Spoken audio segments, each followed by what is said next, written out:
A woman with ties to Connecticut is awaiting her day in court after being charged with murdering her 3 children.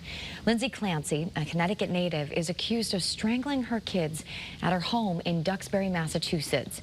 Now, police say after the attack, she jumped out of a window, which left her paralyzed from the waist down.